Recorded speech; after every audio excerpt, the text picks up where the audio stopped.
बौछारें गोलियां की वहाँ से आ रही थी। हमारा वक्त है, हम गोलियां झेले। तो नहीं, मैं ये कहना चाहूँगा कि हमारे लिए आज काफ़ी सीखने का मौका था। हमारे समय में ऐसी कोई अपॉर्चुनिटी नहीं थी।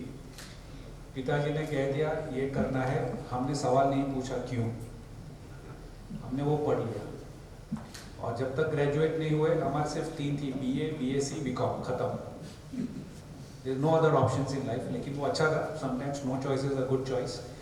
और उसके बाद में या तो आपने सीए किया या एमबीए किया या इंजीनियर किया, डॉक्टर बने, लाइफ खत्म। कोई स्टार्टअप नहीं था लाइफ में, और जो भी था बॉटम्स अप था। तो हमारे लिए ये सीखने की चीज़ है कि आज के यूथ, जो फ्यूचर ऑफ इंडिया की बात चल रही है, तो आप तो 30 बिलियन 30 ट्रिलियन, मेरे ख्याल से 300 ट्रिलियन भी लेके जाएंगे, ऐसे सोच रही तो आपकी। तो it is good for India. जो भी प्रेजेंटेशंस मैंने देखे, मेरा ये मानना है कि आपने आपके उम्र से कम 7 या 8 साल आगे की सोच रखी है। और ये भी आपने अलग अलग पॉजिटिव्स, नेगेटिव्स, जैसे ऋषिका जी ने बताया कि मैं आपको सिर्फ पॉजिटिव नहीं बता रहा हूँ, मैं आपको नेगेटिव भी बता रहा हूँ कि मेरे ये एडवांटेजेस है प्रोजेक्ट के, ये मेरे डिसएडवांटेजेस है। तो ये कौन करता है? Stable thinking, neutral thinking, critical thinking. लेकिन एक सजेशन मेरा ये रहेगा कि जब आप प्रोजेक्ट बना रहे हैं, तो जैसे एक पॉइंट आपने देखा होगा कि हर एक डिस्कशन में आया, और वो था profit and loss. See, investor क्यों इन्वेस्ट करता है? लेट्स बी वेरी क्लियर कि मुझे पैसा देना है तो सामने डबल होके लेना है, सीधी सी बात है।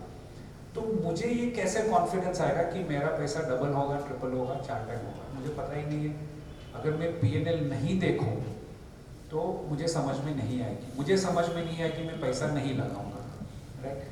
तो कुछ कुछ ऐसे पॉइंट्स हैं 6 और 6 प्रोजेक्ट्स में, कहीं ना कहीं मेरे ख्याल से किसी ने 80% जर्नी की है, किसी ने 75 की है, किसी ने 85% जर्नी कंप्लीट कर चुके हैं। 100% नहीं हुआ। वो लास्ट का जो लेग है, which is the finance, that is lacking.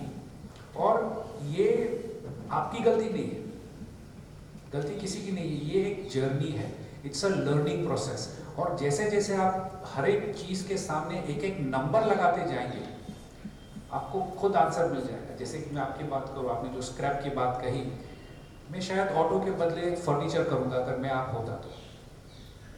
मुझे कुर्सी मिलती है, चेयर मिलती है स्क्रैप में 500 रुपया, 700 रुपया, मैं उसको नई करके पॉलिश करके बेचूंगा, मुझे नई कुर्सी कितने में बिकेगी? 5000 रुपये।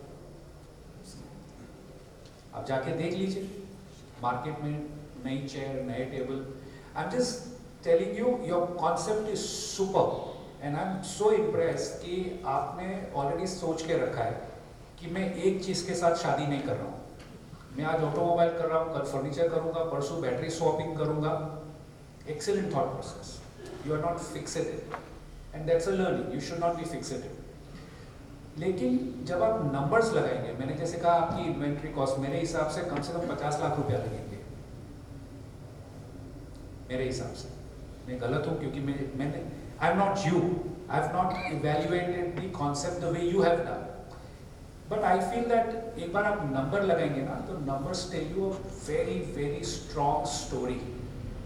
और डिसीजन मेकिंग में आपका वो सबसे इंपॉर्टेंट पॉइंट रहता है कि ये मुझे करना है, नहीं करना है, करना है तो कैसे करना है। तो ये थोड़ा एक छोटा सा पैच है, वो आप कवर कर लीजिए, and then we will definitely come back to you. Very impressive concepts all of you. थोड़ा सा एक काम कर लीजिए, और उसमें आपको कहीं भी किसी भी जो जरूरत पड़े नंबर्स के लिए, किसी और चीज के लिए, वी आर ऑल अवेलेबल। सारे प्रोफेसर्स आपके बहुत ही अच्छा गाइडेंस दे रहे हैं। और सबसे मैं तो आई एम रियली सरप्राइज कि आपकी उम्र में अगर मुझे यहाँ पे खड़ा कर दिया होता, मैं तो बोल ही नहीं पाता। 110% जिंदगी में ऑडियंस के सामने खड़ा रहना 15 साल, 20 साल, 25, नॉट पॉसिबल। आप लोग ने तो गोलियां झेली है, आप तो 10वीं में, हाइड्रोजन, आयरन, ऑक्सीजन, पता नहीं क्या क्या। मतलब आपने 65 ग्राम्स बोल दिया, very impressive. See, you know your stuff, what you don't know is money. Without money there is no life. तो आप पैसे के ऊपर थोड़ा सा ध्यान दीजिए, कॉन्सेप्ट आपका सही है, पैसे के ऊपर ध्यान दीजिए, पैसे के बारे में सोचेंगे तो पैसा आएगा, ठीक है। Thank you very much.